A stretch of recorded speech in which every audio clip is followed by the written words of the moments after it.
Wabarakatuh. Perkenalkan, nama saya Tazkia Nelaki, NIM 202100802215 dari Manajemen 21F. Akuntansi Pertanggungjawaban.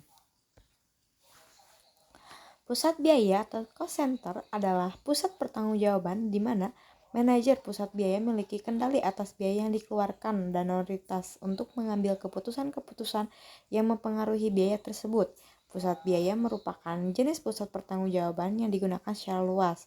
Hal ini karena bidang-bidang di mana manajemen mempunyai tanggung jawab dan otoritas atas biaya dapat diidentifikasi dengan cepat pada sebagian besar perusahaan.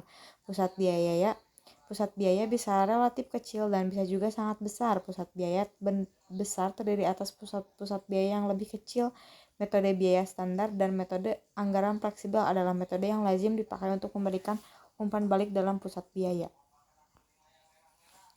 Pusat investasi yaitu investment center adalah pusat pertanggungjawaban di mana manajer pusat investasi memiliki kendali atas biaya, pendapatan, dan investasi dalam aset operasi. Pusat investasi bertanggung jawab untuk mendapatkan pengembalian investasi yang memadai, yaitu manajer pusat investasi sering dievaluasi menggunakan pengembalian pada investasi. Terus selanjutnya ada pusat laba profit atau profit center adalah pusat pertanggungjawaban di mana manajer pusat laba memiliki kendali atas biaya dan pendapatan. Dalam pusat laba, manajer bertanggung jawab dan otoritas untuk mengambil keputusan-keputusan yang mempengaruhi biaya maupun pendapatan unitnya. Manajer pusat laba sering dievaluasi dengan membandingkan laba aktual dengan laba yang ditargetkan atau dianggarkan.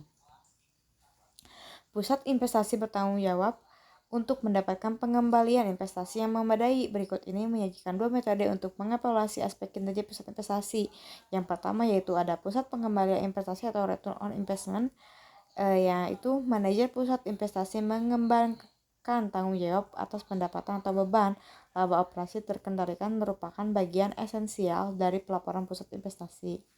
Yaitu selanjutnya yang kedua ada laba residu atau residual income. Laba residu merupakan alternatif lainnya untuk mengukur kinerja divisi, adalah selisih antara laba dan kembalian minimal atau minimum required rate operator yang telah ditetapkan oleh perusahaan RI, sering juga disebut EFA atau Economic Value Added. Kembalian minimal adalah persentase tertentu dikalikan dengan investasi atau aset neto. Cukup sekian yang dapat saya sampaikan. Kurang lebihnya mohon dimaafkan. Terima kasih.